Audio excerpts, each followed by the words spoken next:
자, 부교재는 누적해서 계속 하나씩 보기로 했죠. 자, 논리연구 있죠. 거기만 이렇게 쓱 빠르게 하나씩 훑으면서 볼게요. 자, 1번 질문 보시면 핵심이 뭐지, 예서요? 이 질문의 핵심이 1번 질문의 핵심. 확증 편향 하시면 안 된다 했어요. 자, 확증 편향을 설명한 게 아니잖아. 뭐라고 해야 돼? 그렇죠. 고등교육, 그러니까 고등교육이라 하죠. 고등교육은 더 지적인 사람, 더 많이 아는 사람들이 확증 편향에 빠지지 않도록 가르쳐야 한다가 핵심이었어요. 왜냐면 점차 교육 수준에 따라서 집단 양극화 현상이 나타나고 있고, 거기에 따라서 고학력자들이 오히려 반대로 한 의견에만 갇히는 사태가, 그러니까 더 많이 알고 더 똑똑하고 이런 사람들이 한쪽에 갇혀버리면 어떻게 잘못된 선택을 할 가능성이 높아져 버리기 때문에, 그래서 반드시 어떻게 해야 된다? 교육은 반대되는 지성인들의 의견을 반드시 수렴할 수 있도록 확증 편향이라는 문제에 빠지지 않도록 교육을 해야 된다라고 얘기를 했어요. 자, 2번 질문은요. 지원아, 핵심이 뭐야?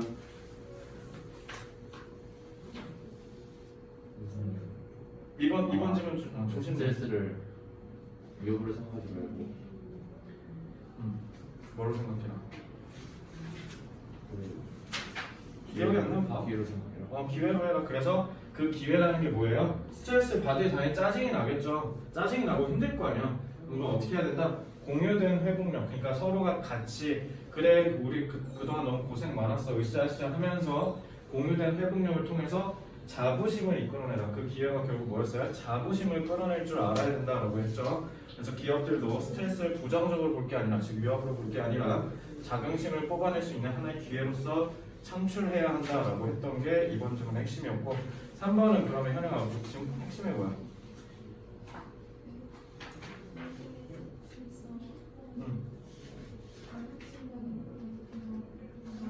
그렇죠. 그래서 회사에서, 즉 조직에서 존재하는 위계라는 거, 영어로 하이어키가 오히려 혁신적인 아이디어를 방해할 수 있는데, 왜냐하면 초기에 봤을 때 혁신적인 아이디어는 되게 구린 걸로 보일 수 있다. 그래서 여기서 사례를 2개나 제시했어요. 너네 이 사례 각각 특성 뽑아낼 줄 알아야 되고, 서술형 포인트거든요. 그래서 거기 생각해보니까 논리연구 있죠. 거기에 제가 빈칸 추론만 잡아놨을 텐데 거기다가 서술형도 같이 써주세요. 그래서 각 사례별로 구분할 수 있는 서술형이 좀 출제될 가능성이 높습니다. 그래서 이거 영장 문제 나올 수 있으니까 잘 발라내시고요. 그래서 웨스턴 유니언 회사랑 그 다음에 위키피디아 사례를 갖고 왔어요. 웨스턴 사례는 어떤 사례지? 그치, 위계 때문에 혁신적인 아이디어를 놓쳐버린 사태였고, 위키피디아는 오히려 반대로 뭐야? 위계를 극복하고 위계를 극복했는지는 안 나오지만 위계 따위 집어치우고, 그리고 혁신인지 아닌지 누구나 다 개소리라고 했던 걸 그냥 밀어붙여서 성공한 사례죠. 그래서 실패한 사례와 성공한 사례를 통해서 위계가 오히려 혁신을 막을 수 있다는 걸 증명하는 그런 글이다라고 생각하시면 돼요. 자, 이제 마지막 4번 문제. 4번 문제는 아이들이 통제력을 느낄 수 있다, 그리고 아이들이 통제력을 느낄 수 있도록 가르쳐야 한다라고 해서, 그래서 거기서 갖고 온 소재가 뭐지? 뭐를 가르쳐라? 뭐라고? 달력이야, 달력. 너 뭐 끌어가서 잘 쓰고 있어? 아니 뭐 12월부터 있더라고요. 아 그래? 12월부터 있어? 그래서 그 그러니까 달력을 쓰라고 가르쳤죠. 그래서 달력을 쓰게 되면 어떻게 시간의 흐름을 알 수가 있고, 아이가 그러다가 시간의 흐름을 막 기록하기 시작하면서 점차 어떻게 발전하냐면 자기한테 뭐가 중요하고 뭐가 안 중요한지를 구분하게 됨으로써 그런 시간 감각적인 생각, 능력, 그런 게 생긴다라는 게 4번 질문의 핵심이었죠. 그렇게 하고 이제 5번 질문으로 왔죠. 자, 5번 질문 논리도표입니다. 자, 5번은 기본적으로 이게 만약에 수능에 나왔다 그러면 제가 뭐라고 얘기하냐면요, 두 대립적인 키워드 내지는 2가지 키워드가 제시된다라고 얘기를 해요. 그래서 이게 좀 흐리다고 내가 아까 얘기했잖아. 그래서 이거 시퀀스만 잘 보고 따라서 필기만 하면 되니까, 일단은 random errors, 즉 임의 오류랑 그 다음에 systematic error, 즉 개통, 시스템 오류가 있는데, 랜덤 오류는 그래서 맨 앞에 설명을 하죠. random errors 뭐라고 돼 있냐면 repeating을 통해서 detected 될 수 있고, 그 다음에 true value까지 갈 수 있다라고 얘기를 했어요. 그래서 여기서는 여러분들이 뭐라고 하면 되냐면 임의 오차는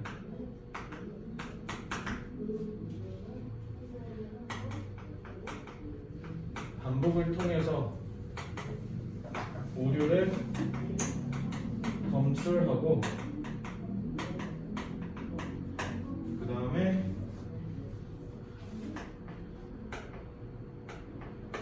정확한 값을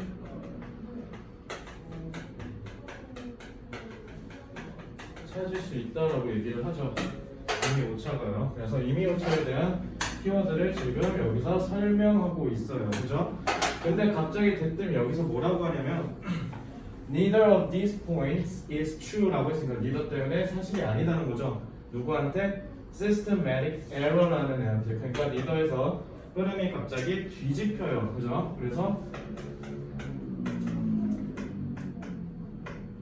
흐름이 전환된 다음에 얘가 지금 얘기하는 건 개통오차입니다.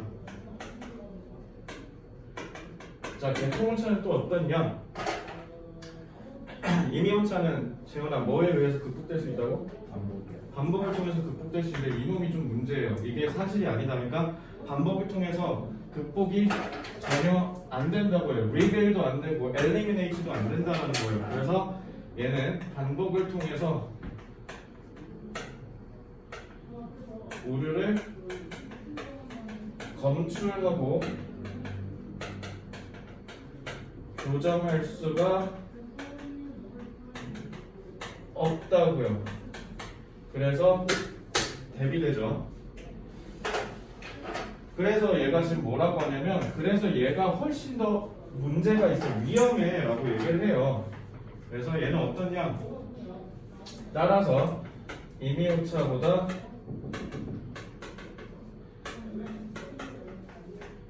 개통오차가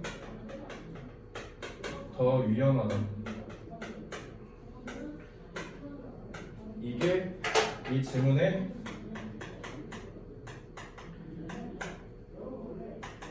핵심이죠. 위험하다는 거. 그러니까 결국 개통오차 얘기하는 거, 임의오차 얘기해서 두 개 서로 대립적으로 특성 설명한 이유는 딱 하나야. 뭐 때문에? 임의오차 위험하다고. 알겠죠? 큰 숫자로 그래서 지금 여기서 예시 들잖아. 여기서부터 여기까지 지금 사례를 통해서 설명하고 있어요. 왜 위험한지. 그죠? 그래서 그럼 너네가 찾아야 되는 건 왜 위험한데? 개통오차가 왜 대체 더 위험하니? 라고 했을 때 임의오차 같은 경우는 값이 커져버리면 그냥 어떻게 할 수 있어요? 우리가 찾아낼 수 있어요. 반복을 계속 하다 보면 잘못됐다라는 걸 알 수 있거든요. 근데 만약에 밑에 써있죠? 얘가 심지어 concealed, 숨겨져 있고요. 그 다음에 however를 통해서 뒤집혔죠 여기. 그래서 concealed 돼 있고 그 다음에 무엇보다 이게 잘못됐다는 이유는 얘가 믿음직한 결과인 것처럼 보인다는 게 문제라고요. 알겠죠? 그래서 여기다 왜라고 하냐면 숨겨진 개통오차가 개통오차 때문에 발생한 오차가 예를 들어 작아. 그럼 어떻게 할 수 있어? 대수롭지 않게 여기고 그걸 어떻게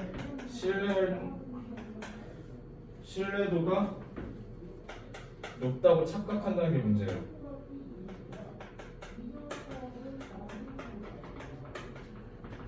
알겠죠? 그래서 착각하는 게 wrong, 잘못했다 했잖아. 요게 원인. 그래서 위험하다. 결과.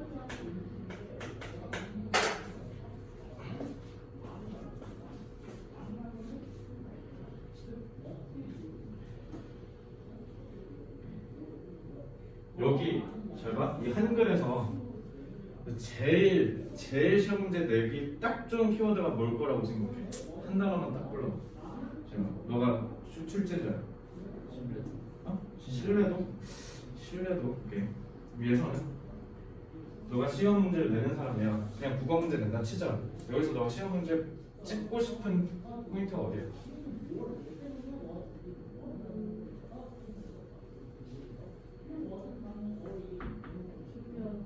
숨겨진 정답. 숨겨진이요.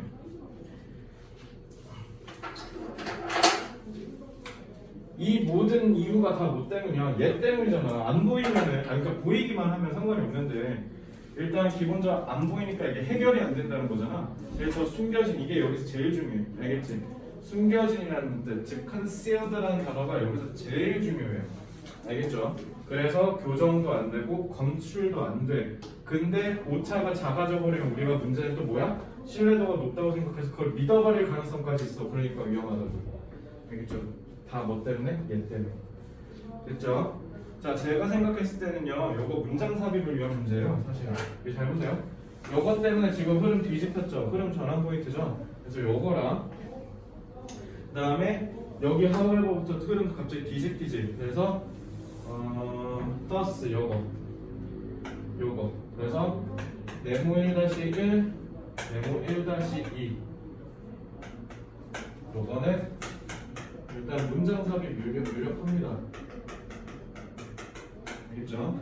그리고 요거는요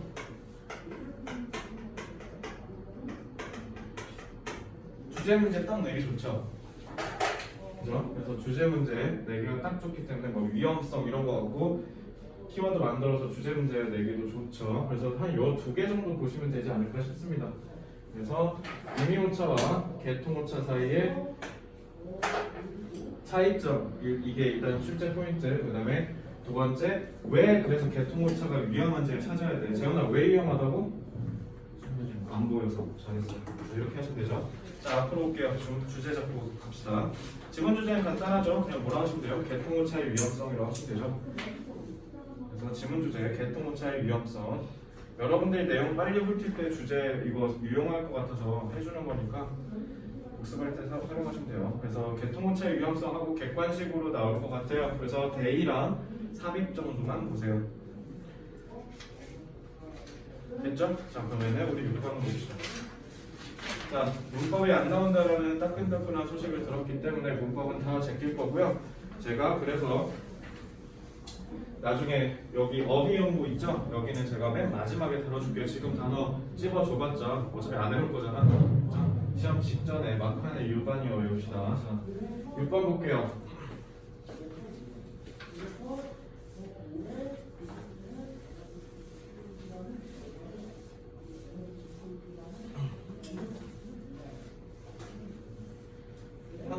맨날 학교 가니까 이제 짜증나지, 귀찮지, 그죠? 근데 이게 원래 정상이었던 거 기억나죠? 제가 여러분들한테도 좀 얘기해 줄게요. 코로나가 2019년 12월부터 터졌고 한국에 본격적인 영향을 끼치기 시작한 게 2020년 1월부터야. 내 기억으로 1호 확진자가 20년 1월에 생겼나? 그랬을 거야. 벌써 2년이 다 돼가잖아. 이제 2년이라는 시간이 흘렀고요. 내가 쭉 생각해봤거든. 나는 과연 10대들 중에 코로나로 가장 피해받은 세대가 누굴까라는 생각을 했는데 그게 니네 2004년생인 것 같아요. 생각해보니까 제가 여러분들 띠동갑이더라고요. 완성이 띠죠 너네가. 2004년생이야? 제가 92년생이잖아. 근데 2004년생이 제일 많이 피해를 보는 것 같아요. 그리고 2년 전, 그러니까 20년에 고3이었던 애들이 제일 꿀 빨았고요. 특히 정시 준비하는 애들. 최고의 수혜자죠. 왜냐면 정시 준비는요 학교가 오히려 걸림돌이거든. 그러니까 학교 선생님들 왜 다 정시하지 말라고 하냐면 얘네가 학교 생활 다 팽개 쳐버려서 그래. 솔직히 얘기하면. 그래서 일반고에서 특히 일산 소재 일반고에서는 정시 쓴다고 하면 다 뜯어 말립니다. 그래서 걔네 또 정신적 위로해주느라 상담하는 내가 힘들어. 정시반 하면 늘. 그래서 어쨌든 지금 제가 이 얘기를 왜 하냐면요. 지금 제가 안국중 2학년이랑 동패고 2학년을 내신 대비하고 있어요. 이 2학년들 공통점이 다 뭐냐면 다 수업에 들어오면 좀비야. 흐리멍텅해. 그러면 딱 물어보면 돼. 오늘 학교 갔구나. 네. 특히 중학생 애들. 그죠? 근데 지금 너네가 문제는 뭐냐면 내년에 너무 중요한 시기에 왔고요. 지금 제가 내년 입시 계속 연구 중인데 생각보다 23학년도 입시가 많이 바뀌더라고요. 좀 많이 바뀌더라. 논술도 계속 줄어드는 추세고 특히 학종에서 자소서 폐지되는 학교가 한두 개가 아니야. 일단 내가 눈에 띄었던 학교가 이화여대에 없었고요. 이화여대 아예 자소서 폐지해버렸던 거예요. 이런 식으로 바뀌는 것도 되게 많은데 너네가 준비할 것도 되게 많아. 이번에 수능 풀어보신 분은 알겠지만 정말 충격의 도가니였을 거거든요. 그래서 수시를 쓸 거면 최저가 들어갈 가능성도 있을 텐데 와 내가 이걸 최저를 어떻게 맞추지? 하는 걱정도 들었을 겁니다. 그래서 수능을 제가 화요일에 풀었거든요. 그래서 수능에 대해서 짧게만 말씀드리면 3등급 못 맞으면 바보인 세상이 됐어요. 영어는. 이게 코로나 때문에 니네 학력 격차를 우려해서 그렇게 낸 건지 모르겠어. 물론 그럴 수도 있는데 이 트렌드는 어쨌든 내년까지 유효할 거라고 생각하기 때문에 만약에 수능 영어가 3등급이 안 나온다 이거 진짜 말이 안 되는 게 내가 일단 듣기 풀면서 9문제밖에 안 나왔으니까 듣기를 다 풀고 나니까 풀어야 될 문제가 9문제밖에 안 나온 거야. 그러니까 32문제에 지금 평균 정답률이 몇이었을 것 같아? 32문제. 여기에는 그냥 기본적으로 중위권도 맞아야 되는 필수 문제들이거든요. 요지, 주제 이런 거 껴있는 거. 평균 정답률이 몇이었을까?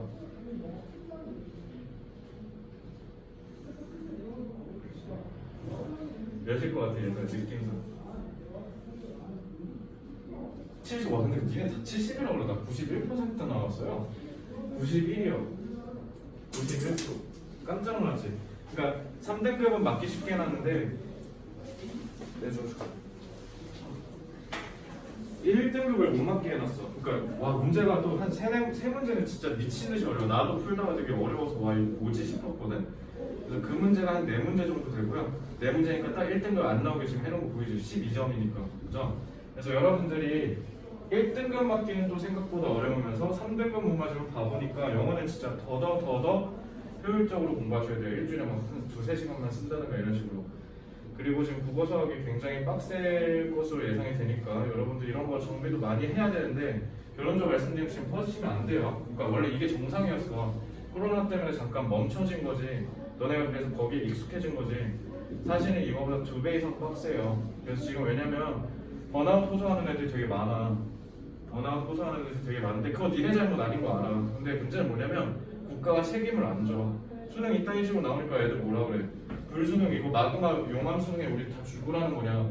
근데 문제는 뭐냐면 그렇다고 보상을 해주지도 않잖아요. 그러니까 니네가 예를 들어 너네가 퍼져보면 된다. 니네 잘못이라고 하잖아. 문제가 거기서 출발하는 거니까 번아웃 와서 쉬어야겠습니다. 오케이 그것까지 인정할게. 근데 그래가지고 그냥 다 내팽겨 쳐버리시면 아무도 못 도와주고 아무도 못 구해준다는 게 문제라고요. 그래서 그때 막 플래너 얘기하고 뭐고 이렇게 요즘 그런 거 자꾸 얘기하는 이유가 너네 관리 잘 하셔야 돼요. 알겠죠? 생각보다 서울에 있는 대학 가는 게 많이 어려워요. 여러분들 꼭 그거 유념하셔야 돼요. 그러니까 고등학교 1학년 예비 고1 때 잠재력 보여주는 애들 있어. 막 내신도 엄청 잘 따오고 보통 그러면 와 연고대 갈 수 있겠다 이렇게 하다가 이런 애들이 보통 어디 가면 서강대 가거든. 보통 연대에 갈 수 있다 이렇게 예비 고1 때 들었던 사람들 고3 때 잘못 하는 순간 살짝 삐끗하는 순간 서강대로 갑자기 추락해요. 그리고 반대로 서성한 갈 수 있기도 하고 너 성균관대 정도는 그래도 가겠는데 했던 애들이 갑자기 경희대급으로 추락한다고요. 그러니까 되게 한 끗 싸움이야. 진짜 엄청 사소한 거에서 걸려. 왜 그런지는 모르겠지만 알겠죠? 그래서 여러분들 그거 명심하시고요. 자 그러면 각설하고 6번부터 다시 볼게요. 자, scaling up from the small to the large. 조그만 데서 스케일이 크기잖아. scale up 하면 뭐야? 규모를 키운다는 뜻이에요. 근데 조그만 데서 커지는 거, 그거는 종종 accompanied, 동반된대요. evolution, 진화. from simplicity to complexity. 간단한 거에서 복잡한 걸로 발전하는 과정이 항상 동반된다. 이거 당연한 소리죠. 조그만 게 커지려면. 우리 학원이 그렇잖아, 그죠? 우리 학원도 내가 처음 했을 때 260명이었나? 제가 작년 12월에였거든요. 269명이었나 그랬었는데 지금 350, 360 이러거든요. 그러니까 이거랑 똑같은 거죠. 잘 단순했던 게 복잡해지는 거고.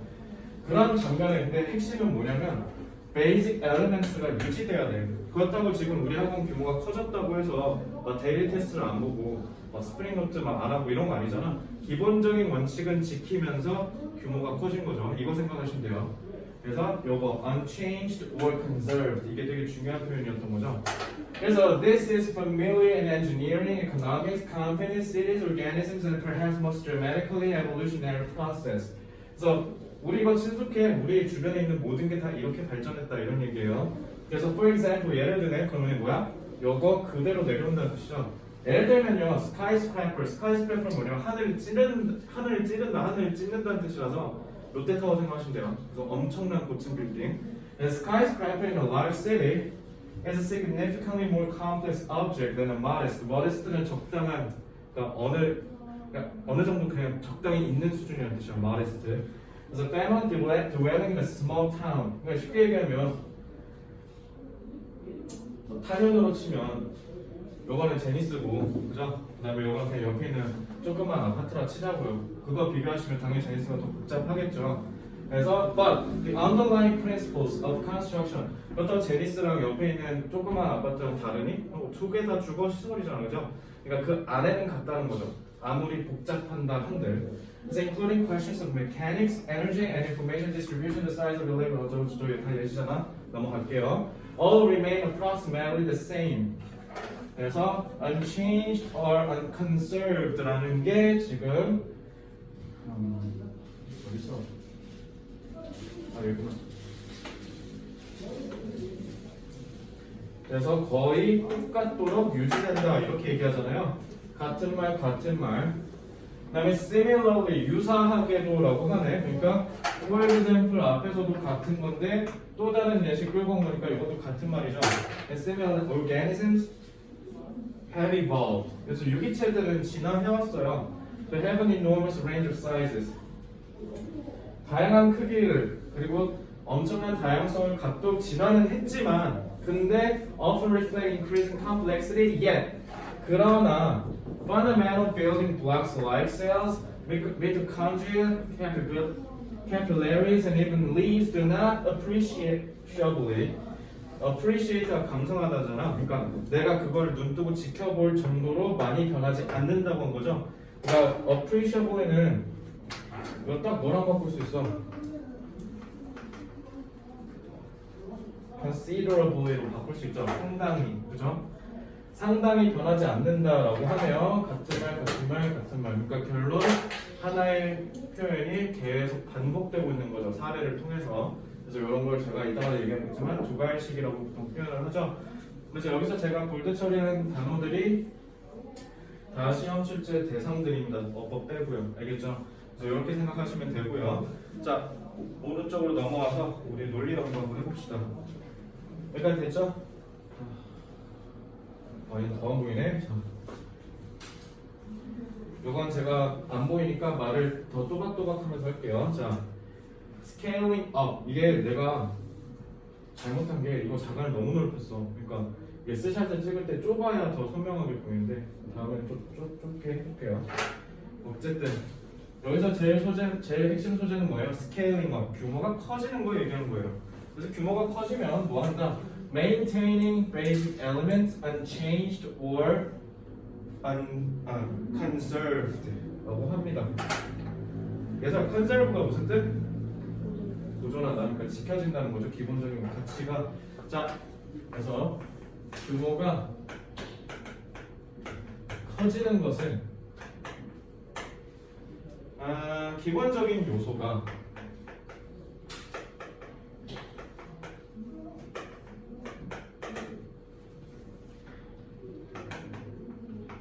변하지 않은 채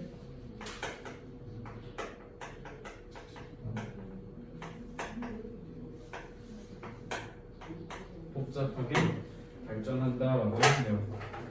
두괄식이죠. 즉 뭐다? 핵심을 먼저 때리고 그거를 부연 설명하는 과정이다라고 하죠. 그래서 보통 이런 두괄식 문제의 특성은 항상 어떻습니까? 이렇게 예시를 들겠죠. 그죠? 그래서 1번 예시. 1번 예시는 어디 있어? All remain approximately the same 이라고 돼 있죠. 그래서 요거 이렇게 같은 말. 그래서 1 예시에서는 너네가 그냥 딱 뭐를 느끼면 돼? 두괄식에서 얘기했던 논리적 흐름이 계속 유지되고 있구나 라고 생각하면 되고 similarly라고 하는 거 보니까 동그라미 2번 얘도 어때요? 2번 예시를 통해서 계속 흐름이 유지되고 있구나. 그게 어디 있어? Which often yet fundamental building blocks do not appreciably change라고 돼 있죠. 그래서 이렇게 같은 말 하고 있어요. 계속, 그죠? 이게 다야? 그러니까 결론적으로 말씀을 드리면 이 문제는 출제할 거리가 그래서 의외로 생각보다 별로 없어요. 이게 그냥 앞에서만 쭉 하면 되니까. 그래서 니네 이거 문제 뭘로 나온 줄 알아? 이거 원래 모의고사에서 뭘로 나왔을 거야? 보지 말고 한번 생각해봐. 논리 구조가 이거잖아. 그럼 이런 문제는 대부분 다 어떻게 바뀌었네? 두괄식이잖아. 빈칸 추론이었어. 이거 빈칸 추론 문제였어. 그래서 빈칸 실제로 여기 뚫린 거야. 그렇죠? 이건 빈칸 추론을 위해서 태어난 문제예요. 왜요? 여기 좀 낼 게 없잖아. 순서 배열도 못 내고요. 문장 삽입도 못 내요. 왜? 너무 뻔하니까. 그럼 이제 낼 수 있는 게 뭐겠어? 그나마 중심 내용밖에 없겠죠. 그리고 여기 어휘가 좀 많이 잡히거든. accompanied도 그렇고 unchanged, conserved, 뭐 same, enormous, diversity, appreciably 단어가 좀 많이 잡히죠. 그래서 요거는 만약에 내신에서 낸다면 무조건 어휘 판단 문제입니다. 그래서 요거는 유반이어 학습이 굉장히 중요하겠다라고 말씀을 먼저 드릴게요. 자, 그리고 유치하지만 뭐도 낼 수 있어요? For example, similarly네. 요거 연결사 문제 낼 수 있습니다. 연결사 문제 나오면 이거는 사실상 배점이 어마어마하게 낮게 내겠다라는 거죠. 그러니까 주는 문제로 출제가 되겠죠. 그리고 마지막 이건 중심 내용 물어볼 가능성이 높다 했죠. 그나마 출제할 거면 제목으로 내지 않을까라는 생각을 합니다. 그래서 이렇게 생각하시면 됩니다. 그래서 이 문제는 우선순위가 의외로 높지 않을 거예요. 그죠? 왜냐면 쉽게 학습이 되는데 시험 문제도 쉽게밖에 못 내기 때문에 여러분들이 간단하게 공부를 하면 되고 혹시 모르잖아. 뒤통수 맞을 수도 있으니까. 그래서 이번에 시험에 임박했을 때 학습하는 게 가장 전략적이다라는 생각이 듭니다. 자, 앞에 지문 주제 정리할게요. 지문 주제는요 간단하죠. 규모가 커질 때 기본적인 요소는 변하지 않는다라고 쓰시면 되겠죠. 규모가 커질 때 기본적인 요소는 변하지 않는다라고 쓰시면 되겠습니다. 그래서 출제 예상은요 객관식만 나올 것 같아요. 대의, 어휘, 연결사 이렇게 보시면 되겠죠. 이것도 제목 문제 내면 또 솔직히 괴랄하게 길게 내겠지 또. 그걸 한번 대응을 해봅시다 나중에. 자, 그 다음에 7번 볼게요.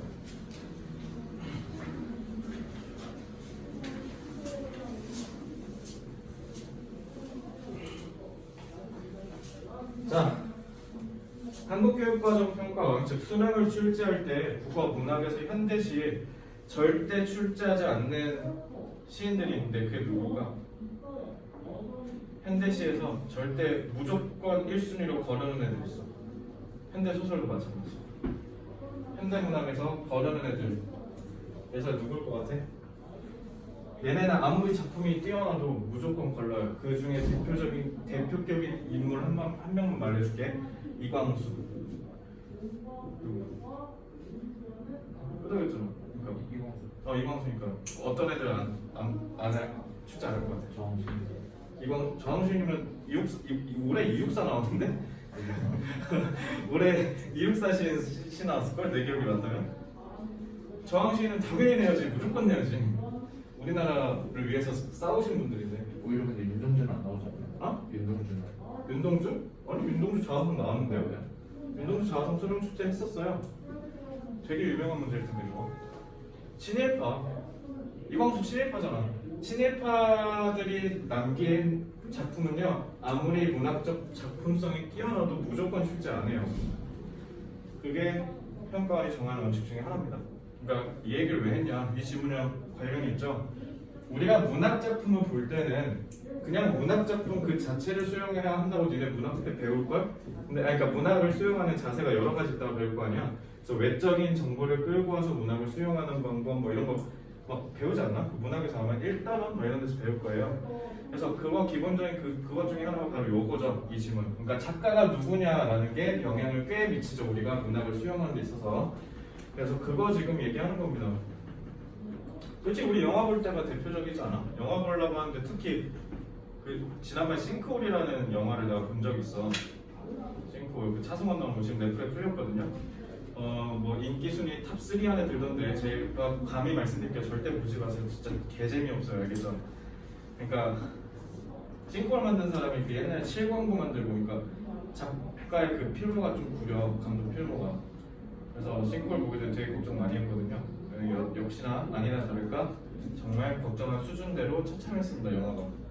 그래가지고 그런 거 생각하시면 되죠. 그래서 우리가 영화 볼 때도 거기 감독 이름 되게 크게 써 있잖아, 그죠? 그래서 뭐 예를 들어 같이 비슷한 때 나온 모가디슈라든가, 모가디슈는 또 되게 흥행은 못했지만 코로나 때문에 되게 재밌었거든요. 모가디슈도 좀 있으면 넷플릭스에 풀린대요. 그래서 보시면 되고요. 근데 정말 생각해보면 니네 이제 넷플릭스 뭐 보면 안 되지 않나? 그러면 볼 거잖아. 끄덕여는 아, 좀 못 봐요. 지금 넷플릭스에서 되게 핫한 게 지옥이라는 거거든? 지옥 본 사람 있어요? 아직 안 봤어? 얘도 지금 표정이 볼 의향이 굉장히 커 보여. 그러니까 뭐라 해야 되지? 자극적인 맛은 좀 없거든? 뭔가 좀 평양냉면 같은 느낌이 좀 상상한데 재밌어. 의외로 몰입감이 들어. 그래서 수능 끝나고 보세요. 내년에 넷플릭스 되게 재밌는 거 많이 나온다니까 내년까지 참아. 표정들이 못 참을 것 같은 그런 표정인데. 자 7번 볼게요.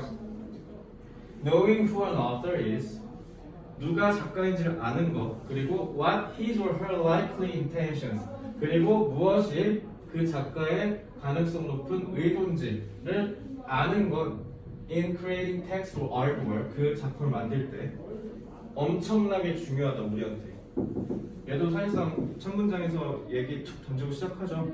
자, not knowing who wrote or created some artwork is often very frustrating. 자, 봐. knowing 하면 important래. not knowing 하면 frustrating해. 그럼 알아야 된다는 거잖아. 제가 수능적인 인사이트 알려줄게요. 여기까지 읽고 그냥 뭐 하면 돼? 아는 거 중요. 이렇게 하고 바로 넘어가야 돼. 이건 수능식 사고방식이 알겠지?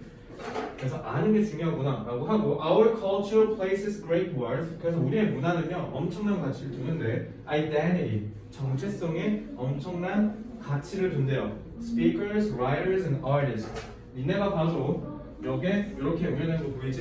그러면 이제 너네가 이제 수능 때는 어떻게 해야 되고? 아는 게 그러니까 정체성이 중요한 거였구나. 작가가 누군지 그리고 얘네 의도가 뭔지 아는 거 중요해 라고 해놓고 정체성에 중요한 가치를 둔다. 그러면은 작가의 정체성이 이 질문의 핵심이구나 이렇게 파악할 줄 알아야 돼요.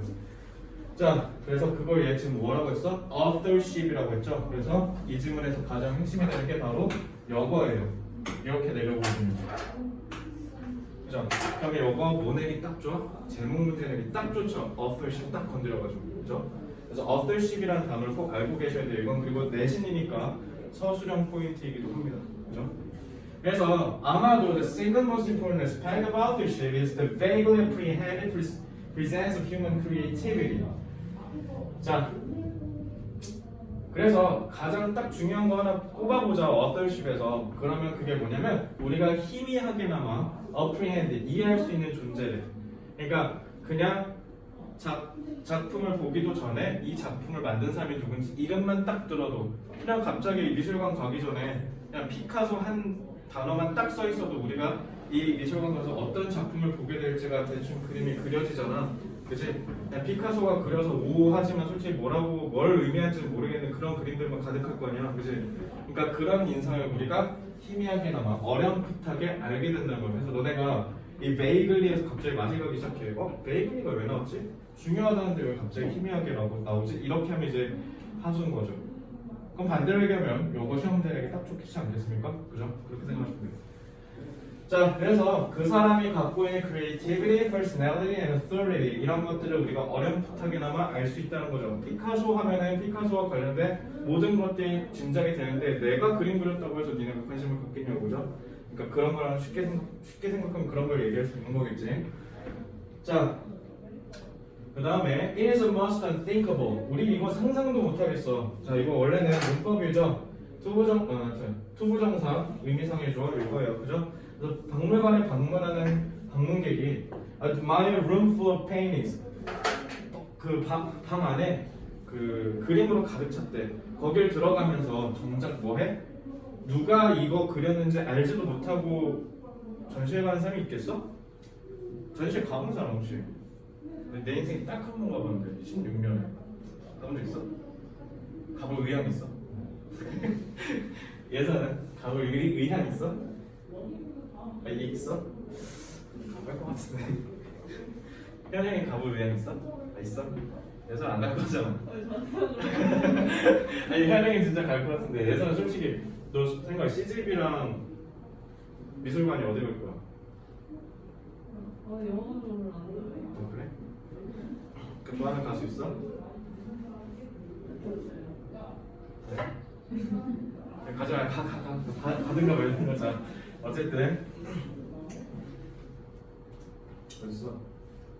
그 다음에 or 또는 for reader not to know. 자 이것도 투부정사 의미상이 좋아. 독자가 몰라 who the writer is of the novel she is reading. 지가 읽는 책 소설가의 이름이 누군지도 모르고 책 읽는 거 말이 안 되잖아, 그지? 예를 들어 해리포터 감명 깊게 읽었어. 근데 이런 것도 J.K. 롤링 맞지? 롤링 작가가 다른 시리즈를 썼어. 그럼 우리는 해리포터에서 받았던 그 감명 생각하고 그 책 읽을 거 아니야? 그럼 둘 중에 하나겠지. 역시 롤링이다. 아니면 롤링도 이제 맛이 같구나. 둘 중에 하나겠죠. 그러니까 그런 생각을 하시면 되겠죠. 그래서 publishers proudly display authors' names on the jackets, spines, and title pages of their books. 그러니까 해리포터 작가 딱 이거 하나 붙이면 판매량은 보존 어느 정도는 커버가 될 거 아니야, 그렇지? 지금 그거 얘기하는 거죠. 그래서 book advertisements in the New York Review of Books and the New York Times Book Review regularly include pictures of authors and quote authors as they talk about their work, both of which show that our interest is as much in authors as in their books. 라고 하고 넘어가 끝났죠. 이것도 해석이 이렇게 어렵지 않고 문법이 안 나온다고 하시니 그러면 이건 이렇게만 읽고 이렇게 좀 건드려 볼게요. 자, 진도를 오늘 한 9번까지만 빼고 너네 숙제 점검 좀 하고 그 다음에 데일리 테스트 관리하고 오늘 수업 마칠게요. 자, 이번 주 토요일날 도교재 진도 다 끝낼 겁니다. 1차 진도 다 끝낼게요. 알겠죠? 자, 아는 거 아는 게 important, 중요하대요. 그죠? 그래서 작가에 대해 아는 것은 독자에게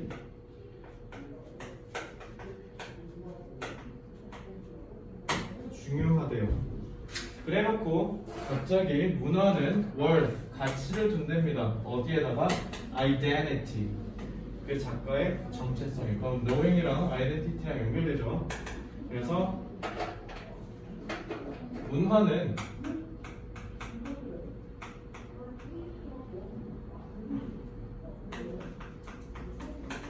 작가의 정체성에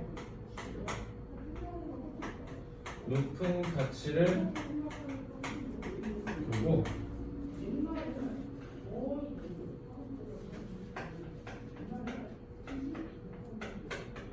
작가의 이름은 그 작가의 정체성을 어렴풋하게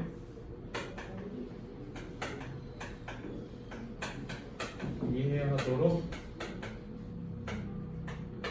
해줌. 좀 필기할 게 많죠. 딱 여기까지만 하면 되는데. 자, 그러니까 중요해. 높은 가치를 둬. 그게 바로 뭐야? 정체성. 그죠? 그게 바로 정체성이 이름이죠. 그래서 요거를 영어로 뭐라 표현했어? authorship. 그래서 요게 이 지문에서 키워드예요. 알겠죠?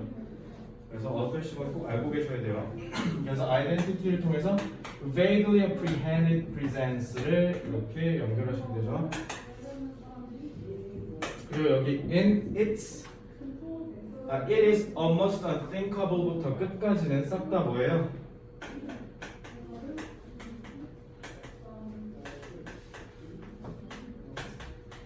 다양한 사례를 막 제시해. 사례니까 당연히 뭐야? 흐름 유지되죠. 그래서 이거 그대로 쭉 끌고 내려오는 거야. 자, 그래서 마지막에 지금 뭐라고 해요? Show that our interest is much in authors as in their books. 라고 해서 독자는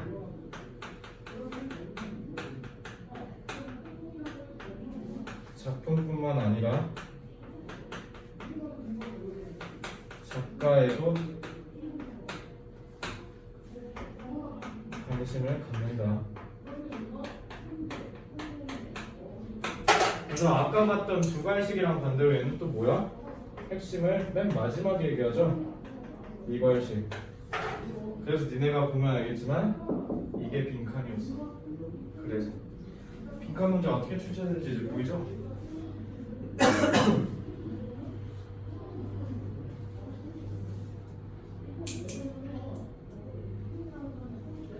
잘 봐. 너네가 딱 봐도 시험 내신에서 출제할 거 많은 거는 여기에 쓰는 게 되게 많잖아. 근데 내신에서 출제할 게 없으면 없을수록 어때요? 쓰는 게 되게 단순하거나 별거 없죠. 그래서 이거는 니네가 봐도 봐봐. 뭘로 낼 것 같아 이거? 객관식만 한정해서 본다면 낼 수 있는 게 없어요. 순서별을 내기에도 애매해. 그렇다고 삽입을 내기도 애매해. 흐름 내기에는 또 지문이 생각보다 길어. 아, 뭐 내지? 문법은 어차피 못 내고 어휘도 딱히 깔쌈한 거 안 떨어지고 아무것도 없죠. 이건 그냥 요지 문제 하나일 것 같아요. 그래서 독자들은 저 뭐야 작품뿐만 아니라 그 작품을 쓴 작가들에게도 관심을 기울인다라는 핵심을 딱 던져서 요지 문제 내겠죠. 근데 이거 말고는 딱히 안 보여요. 이거 낼 거면 어법 내야 돼. 이거 어법은 아주 오질나게 많은데 내용은 부실해. 그래서 요거는 출제 가능성이 떨어질 뿐더러 나오면 너네 근데 이거 오히려 너네가 애먹을 수 있죠. 그러니까 요지 문제를 당연히 한글로 낼 리가 없잖아. 그럼 어떻게? 길게 또 주저리면 짧게 쓸 수 있는 것도 길게 내겠지 또. 그럼 여기서 또 이제 직격탄 맞겠죠? 그래서 7번은요 좀 도깨비 같은 문제야. 카멜레온이 아니라 얘는 좀 도깨비야. 그냥 쉽겠지 하고 들이댔다가 개박살을 할 수 있어요. 알겠죠? 그래서 요거는 여러분들 그거 좀 훈련을 해야 될 것 같아요. 그래서 파이널 때는 제가 이거 시간 뺏는 문제 한번 출제를 해보겠습니다. 그래서 이거는 시간을 뺏길 가능성이 높으니까 너네가 바로 들어가서 풀 수 있도록 무기화해야 돼. 그러니까 지금 뭐냐면 요지 문제 진짜 출제가 됐을 때 어떻게 하셔야 되냐면 내가 어떻게 빨리 읽지라는 전략을 설계하고 푸셔야 된다고요. 그걸 어떻게 하면 될까, 재훈아? 일단 뭐가 들어갈 거라고 확신하면 돼. 어떤 단어? authorship. 이게 들어갈 거라고 일단 잡아놓고 authorship에서 일단 기본적으로 독자는 뭐에 관심 갖나? author 자체에 관심을 갖는다. 이 메시지를 꼭 기억하고 푸셔야 돼. 알겠죠? 그냥 빨리 풀 거 아닙니까? 자, 지문 주제 건드려 봅시다. 자, 앞으로 오셔서 지문 주제는 작가의 정체성이 문학작품 수용에 영향을 미친다. 작가의 정체성이 문학작품 수용에 영향을 미친다. 이거 원래 이거랑 똑같이 쓰려고 했거든? 독자들은 작가뿐만 아니라 문학작품에도 관심을 갖는다. 이렇게 하면 너무 뻔할 것 같아서 혹시 다르게 창의적으로 출제하실 수도 있을 것 같아서 제가 일부 주제를 다르게 쓰는 거예요. 작가의 정체성이 문학작품 수용에 영향을 미친다라고도 기억을 해주시기 바랍니다. 혹시 모르니까 오른쪽에 괄호에서 이퀄 한 다음에 이것도 써주세요. 그러면 독자는 작품뿐만 아니라 작가에도 관심을 갖는다. 다시 독자는 작품뿐만 아니라 작가에도 관심을 갖는다. 이렇게 하시면 되겠죠? 출제 예상은요 대이 하나입니다. 여러분들 조금 피곤하신 것 같으니까 50분에 이어서 이렇게 조금만 쉬다 오세요. 8번, 9번만 딱 보면 돼요. 9번이 조금 쓰레기라서 아마 9번은 5분 컷 가능할 겁니다.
1번부터 볼까요?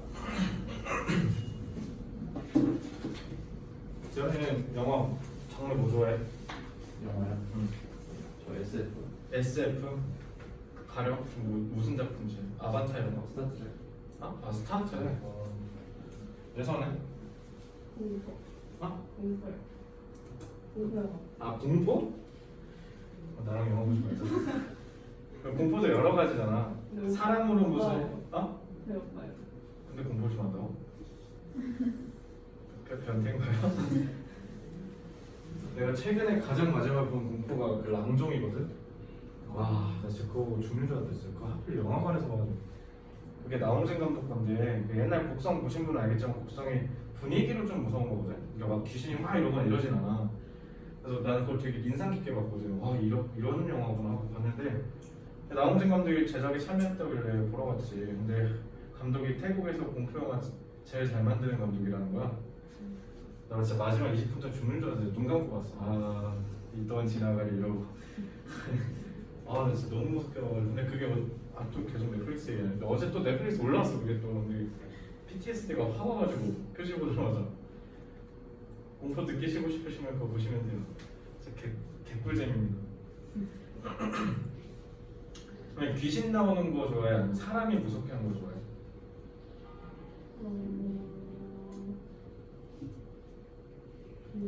귀신? 아, 난 귀신이 무서워. 난 사람이 막 누구 죽이고 막 사람으로 무섭게 하고 이런 건 괜찮거든. 아, 근데 난 귀신이 싫어. 귀신이 싫어. 사람이 왜 살릴 수 있잖아요. 그럼 근데 그래서 난 귀신 그 분장이 너무 싫어. 잠 못 자겠어. 무서워서. 그래서 전 귀신 영화 잘 안 봐요. 웬만하면 봐요. 현영이네? 무슨 장르 좋아해? 로코 좋죠. 제가 지금 이렇게 물어본 이유도 간단하죠. 우리가 장르에 대해서 딱 듣자마자 그 장르가 선사하는 재미가 딱 떠오르죠. 갑자기 현영이 로코라고 해서 보러 갔는데 갑자기 무슨 랑종마냥 귀신 갑자기 막 튀어나오고 이러면 개 짜증나잖아 진짜. 그래갖고 막 튀어나온 귀신끼리 막 사랑에 빠지고 이런 거 나오면 평점이 갑자기 최악으로 치닫겠죠. 그러니까 그런 거 생각하시면 되죠. 그러니까 장르가 주는, 그러니까 기본적으로 영화는 창의성의 영역이다, 예술의 영역이다라고 얘기하지만 그 예전에 내가 아는 후배가 교양에 듣는데 거기에 영화학과인 애가 같이 들었대. 그래서 걔한테 우연히 책을 받았는데 전공책을 와 근데 그거 진짜 다 배우는 거야. 그러니까 영화에서 찍는 뭐 기법이라든가 영화에서 소재가 주는 소품이 주는 어떤 의미, 뭐 미장센 이런 거 있잖아. 다 배우는 거더라고. 기본적인 포맷은 다 정해져 있더라고요. 그래서 그 정해져 있는 틀 안에서 창의성을 보통 발휘하는 거더라고 영화 감독들이. 그래서 되게 신기했어. 우리는 잘 모르잖아 그런 거. 근데 영화 한 거 가면 싹 다 하나 다 설계하고 하나하나 다 의도대로 배치하는 거더라고요. 그래서 영화가 그냥 영화 감독이 이렇게 만들어야지 하고 만들어지는 게 아니더라고. 그래서 그때 영화라는 거를 깊지는 않지만 어느 정도 조금 어깨 건너서 좀 봤는데, 그래서 지금 얘기하려는 건 그거예요. 영화에서 일단 기본적으로 갖고 있어야 되는 건 친숙하면, 그러니까 내가 어떤 영화를 보겠구나라는 기본적인 기대 심리를 갖고 보는 거죠. 해리포터는 해리포터만의 특색이 있을 거고, 그다음에 뭐 또 요즘 영화가 좀 별로 없으니까 콜라보다 요즘. 그래서 영화관 언제 갔어? 엄청 오래됐지.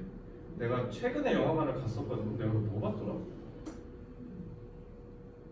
아, 이터널스 봤어. 이터널스 마블 거. 내가 마블 영화 캡틴 마블 때 좀 자고 그 이후로 처음인 것 같아. 와 진짜 너무 재미없더라. 그래서 잤어. 중간에 스포하면 안 되고. 어쨌든 마동석이 중간에 갑자기 안 나오거든요. 그때가 더 기절했어요. 기억이 안 나 중간 내용이.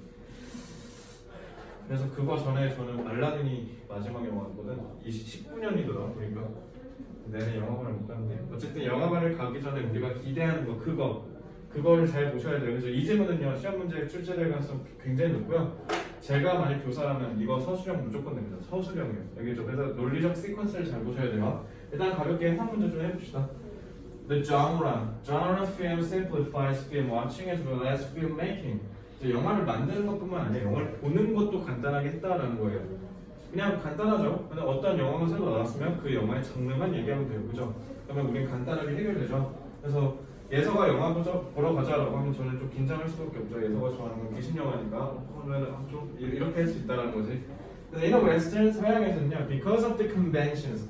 convention은요, 기본적인 뜻이 뭐냐면 늘 그래왔다는 뜻이야. 늘 그래왔다. 그래서 관습이라고 하시면 되죠. 그래서 appearance, dress, and manners will recognize the hero, sidekick, villains, etc. 우리 빌런이라고 얘기 많이 하잖아. 악역, 그리고 sidekick은 조연이라는 뜻이에요. 그래서 이런 사람들 우리는 recognize, 알아차린다는 거죠. 뭐 때문에? convention, 여태까지 그래왔으니까.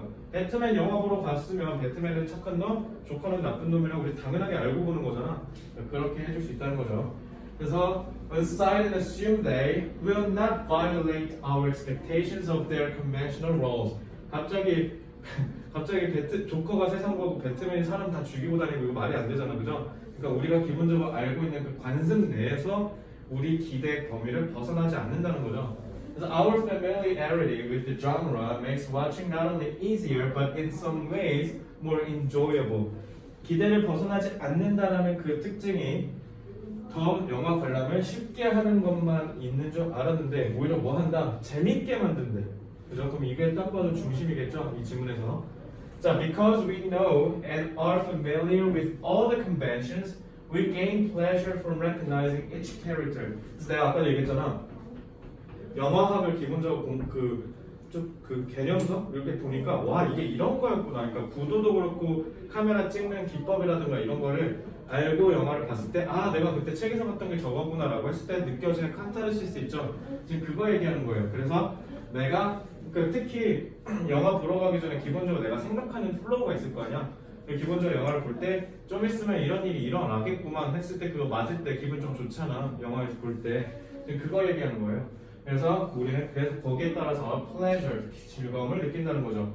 It's familiar situation, familiar 계속 나오고 있죠. The fact that the conventions are established, are repeated, intensifies another kind of pleasure. another라고 했죠. 그럼 또 다른 즐거움이 지금 즐거움이 두 개라는 거야. 그지?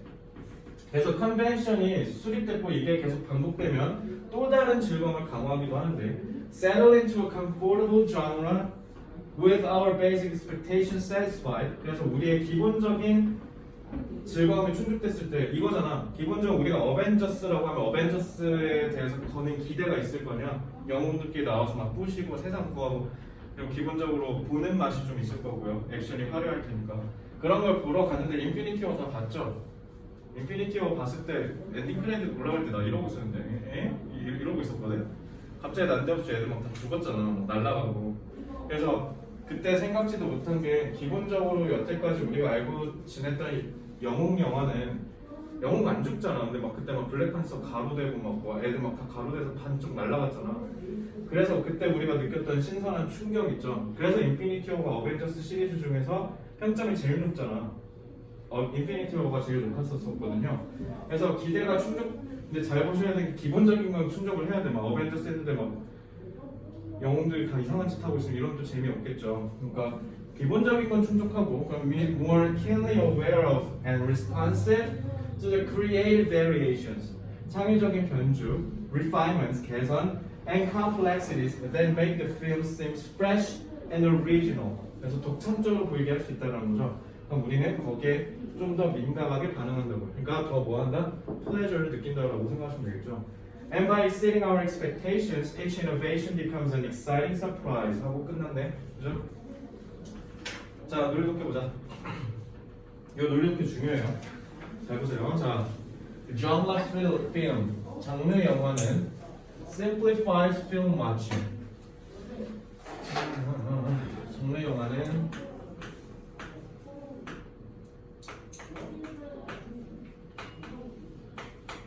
영화 관람을 단순하게 했다라는 거죠. 자, 단순하게 어떻게 했냐? Y라기보다 how라고 해야겠지. 어떻게 단순화했어? 라고 하니까 여기서 뭐라고요? conventions가 있죠. 그리고 밑에 보면 expectations가 있고요. 그죠?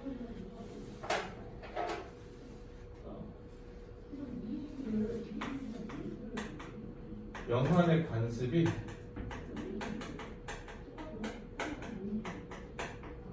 관객의 기대를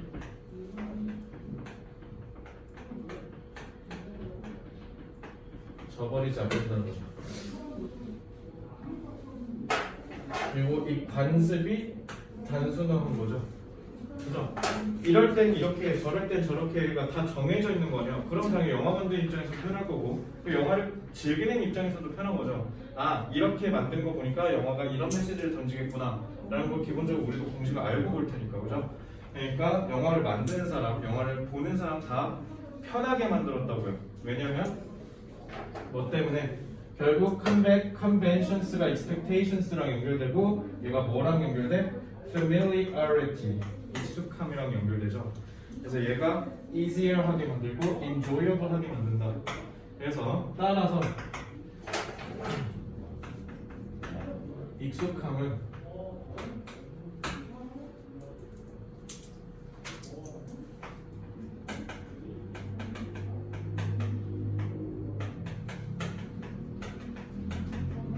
더 쉽고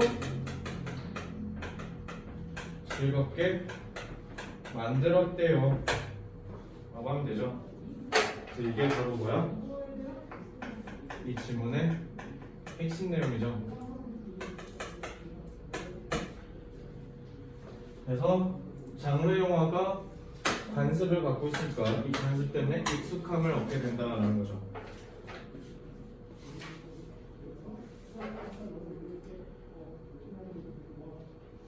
그래서 동그라미 1번, 그 즐거움이 뭐냐? pleasure에 써있죠. 뭐 함으로써? recognizing, 인식함으로써. 그래서 이 즐거움이 첫째 어떤 즐거움이냐?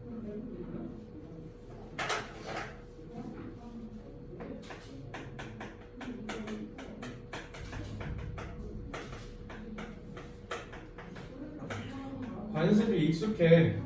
그래서 얘네 어떻게? 그것을 알아차리는데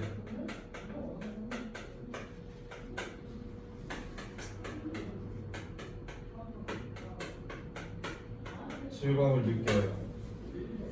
아는 거 나왔다. 그러니까 니네 아는 거 나왔다. 그거죠. 그럼 즐겁잖아.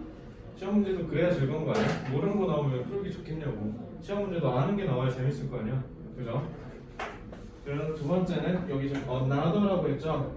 뭐가 another냐 라고 했더니 전 여기서 제일 중요한 단어가 이 innovation이라고 생각해요. 그래서 이 innovation을 꼭 별표 쳐주세요.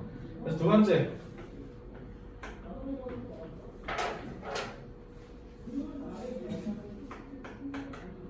기본적 기대가 충족되면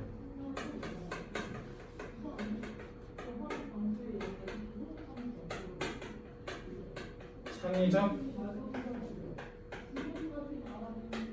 변형이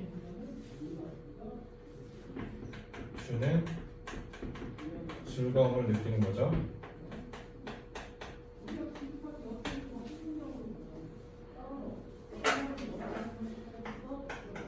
이번엔 관습과 관객이 서로 같아서 생기는 즐거움이고, 이번엔 관습이랑 관객이 서로 달라서 생기는 즐거움이죠. 그러면 얘네들은 기본적으로 대립적인 관계죠. 그래서 얘는 뭐냐면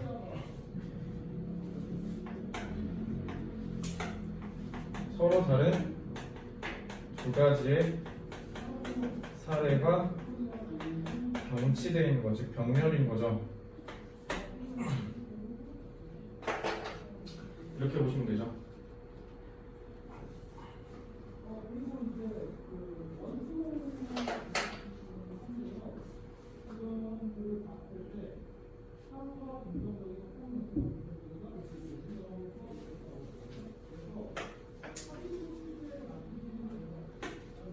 현영아, 이 문장 되고 싶어? 너 교사면? 너무 대놓고 답을 줬나?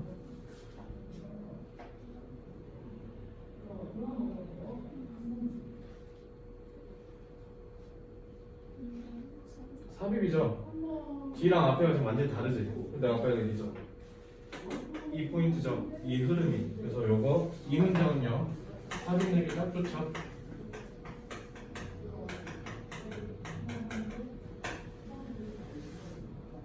그리고 어휘가 어때요? 되게 다채롭죠. 다채로운데 똑같은 거 얘기하지. 그래서 요거는 뭐 낼 수도 있어?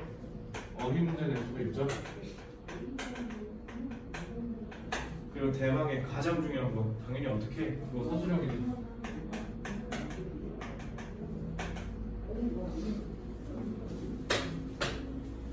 서로 다르잖아. 그래서 여러분 이거 서술형 특히 어떤 거 나오면 표 같은 거 딱 해놓고 이거 채우라는 거 뭐 그런 거 나올 수도 있고, 아니면 단어 이렇게 쭉 던져주고 표에다가 니네 맞춰서 영작해라 이런 거 공개부에서 나름 자주 나오죠. 그래서 그런 거 생각하시면 쉽겠죠. 이번에도 내가 중간고사 때 특성이 그거잖아. 서술형 개 쉽게 나오고 객관식에서 어렵게 냈던 거 그죠? 그렇게 했을 때 이것도 사실 서술형은 출제되면 그렇게 어려운 건 아니죠. 그래서 두 사례가 지금 서로 완전히 대비되고 있기 때문에 각각의 사례가 어떤 특성을 띠는지까지 확정적으로 여러분들이 이해하고 계시면 서술형이 나오든 객관식이 나오든 틀리지는 않을 겁니다. 이거는 왜냐면 시간을 뺏는 문제로 출제되기는 조금 그럴 거거든요. 그죠? 그래서 8번 질문 보시면 자 주제는요. 장르 영화가 영화 관람을 더 즐겁게 만든다.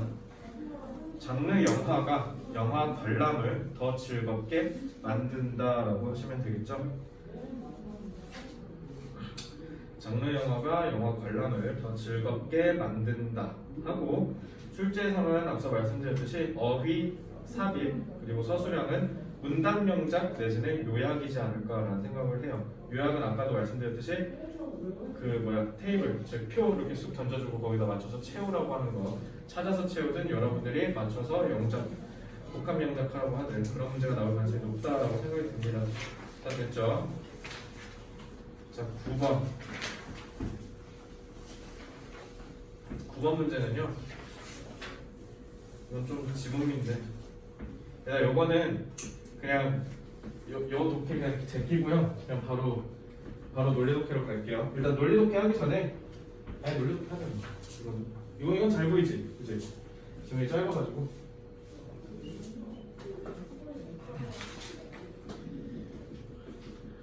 나 이거 오히려 있잖아. 이 문제가 나 연구하는데 제일 오래 걸려서 와가지고 이거 뭘로 내지? 어떻게 내지 이거?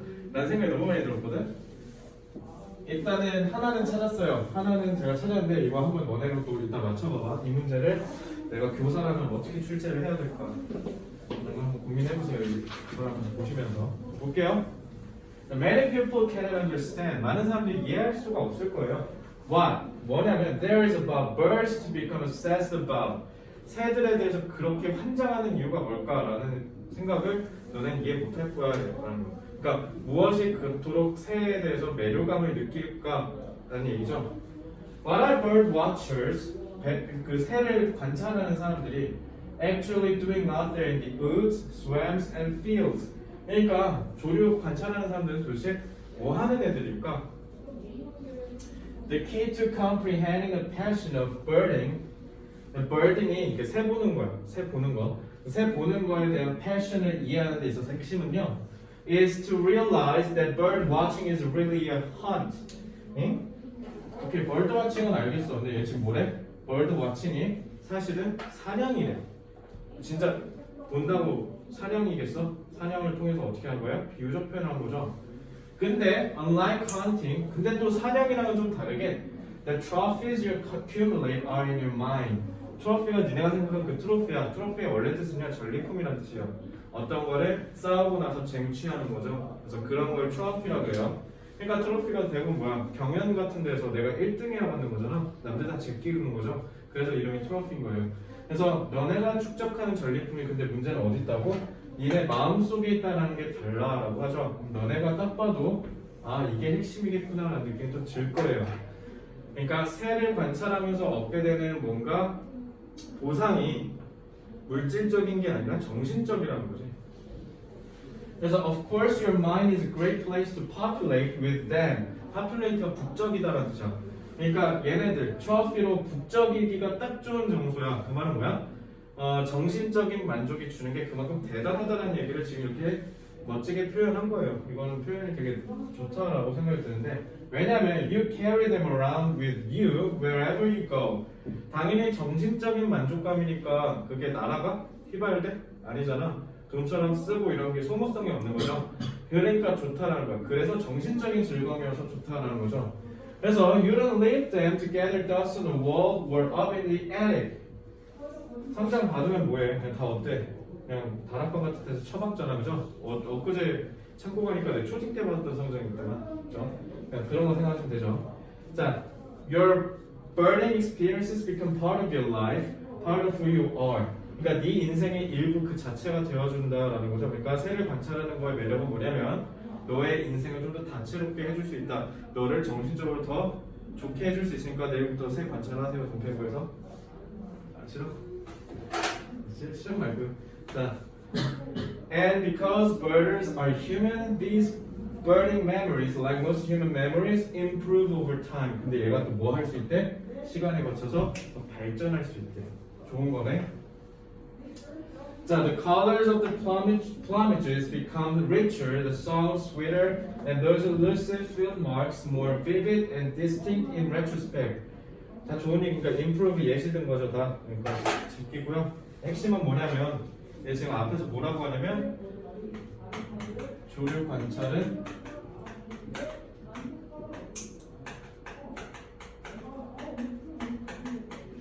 사냥과도 같다라고 하면서 독자들의 이목을 끌고 있죠. 비유적 표현을 통해서요. 근데 조류 관찰이라는 게 당연히 키워드죠. 근데 조류 관찰이 그러나 진짜 사냥과는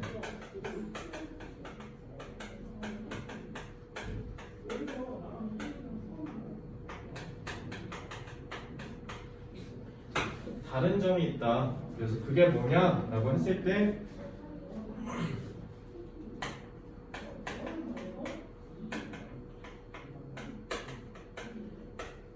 마음속에 축적된다라고 얘기를 하죠. 그래서 요거는 정신적 즐거움으로 볼 수 있겠네요. spiritual pleasure죠. 그래서 요게 축적되면서 점차 어떻게 한다? 축적되면서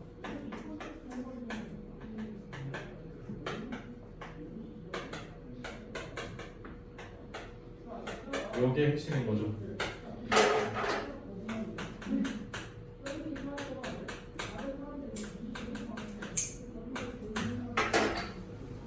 재현아, 네가 교사하는 이거 뭘로 낼래?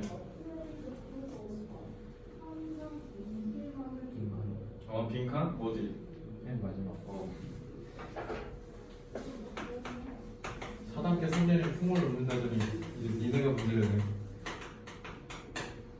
근데 이거 말고 진짜 모르겠어. 나 없는 거 같아. 이거 주제로 내주기에도 너무 구리잖아. 그러면 조류 관찰 짱 이런 거 내야 되는데 그럼 너무 중딩스럽고 그죠? 이거는 너네 점수 주려고 했나? 뭔지 모르겠지만 진짜 이거 못 내겠어 도저히. 헌트 갖고 의미 추론 문제 낼까 했는데 사실 이거 헌트가 아니잖아. 솔직히 사실상 헌트 그냥 거들 뿐이잖아. 이게 제일 중요하다는 거죠.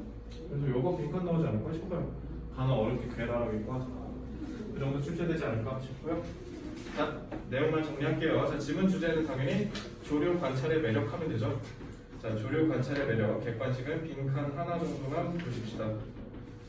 이렇게 하면 오늘 제가 구상한 진도는 끝났고요. 10번도 할까 했는데 10번이 조금 빡세. 10번이 좀 어렵거든. 여러분들 제가 봤을 때는요 1번이 제일 어렵고 제일 중요하고요. 그 다음에 10번이지 않을까 싶어요. 그래서 10번부터는 토요일날 마무리하는 게 제일 좋겠다라는 생각이 들어서 마무리는 토요일날 하고요. 지금은 여러분들 숙제 관리 좀 하고 수업을 마칠까 합니다. 숙제가 별로 잘 안 된 것 같아서요. 그렇죠? 이 영상을 보고 있는 예원이도 숙제가 제대로 안 됐을 것 같으니까 정시반 수업 때 좀 관리 좀 해줄게요. 됐죠? 혹시 질문 있어요? 자, 우리 그냥 빠르게 훑으면서 내용만 싹 정리하고 끝낼게. 1번 질문 다시 말씀드리면 고등교육, 즉 교육은 사람들이 확증 편향에 빠지지 않도록 다양한 의견을 수용하도록 가르쳐야 한다. 2번 질문은 회사는 스트레스를 위협으로 볼 게 아니라 오히려 잠재적인 가치 창출로서의 기회로 봐야 된다. 그 기회는 공유된 회복력을 통해서 서로 사회적 유대를 느끼고 자긍심을 느끼도록 하는 거다라고 하면 되고요. 자, 3번 질문은 위계가 혁신적인 아이디어를 오히려 막을 수 있다. 그래서 사례를 2가지 제시하면서 위계를 통해서 혁신을 막아서는 안 된다라는 주장을 하고 있는 거고요. 자, 4번 질문은 아이들도 통제권을 느낄 수 있고 통제권을 느끼도록 가르쳐야 된다. 거기에서 제일 좋은 게 달력을 사용하도록 가르치는 거다. 달력을 사용하면 아이들이 점차 시간의 흐름을 이해할 수 있고 나아가서 나중에 어떤 수준까지 발전하려면 하루에 중요한 게 뭔지를 깨우치는 그런 능력을 기르게 할 수도 있다. 그러니까 꼭 그렇게 가르쳐라 라는 질문이었고요. 자, 5번은 자 통계상으로는 우리가 오차가 크게 두 가지가 있다라고 얘기를 해요. 임의 오차와 개통 오차요.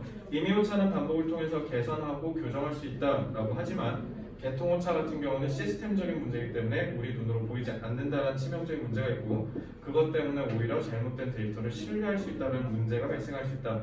그래서 개통 오차가 엄청 위험하다라는 얘기를 설명하려는 글이었죠. 6번 질문. 우리가 뭐든지 사회기관이든 아니면 유기체든 뭐든 간에 전 세계 이 세상에 존재하는 모든 것들은 규모가 커지면서 점차 발전을 하는데 발전을 하는 데 있어서 기본적인 요소들은 변치 않으면서 발전한다는 거. 그래서 그 부분들을 꼭 기억하시면 되고요. 7번 질문은 자 우리가 기본적으로 작품을 볼 때는 작품 그 자체뿐만 아니라 작가가 누군지에 대해서도 지대하게 관심을 갖고 그래서 이걸 통해서 추론할 수 있는 건 작품의 이해에는 작가의 정체성 또한 중요한 요소로 간주될 수 있구나 이렇게 생각하시면 되겠죠. 자, 8번 질문이요. 8번 질문은 자 영화에서 장르가 하는 역할은 기본적인 관습에 따라서 관객이 익숙함을 느끼게 하는 거다. 그래서 그 익숙함을 토대로 2가지의 즐거움을 느낄 수 있도록 하는 건데 관습을 통해서 어떤 우리가 알게 된 거, 그러니까 알고 있는 게 나왔을 때 그거를 인식했을 때 즐거움, 그리고 알고 있는 게 나올 줄 알았는데 오히려 통수 치면서 참신함을 통해서 우리를 즐겁게 할 수도 있다는 거.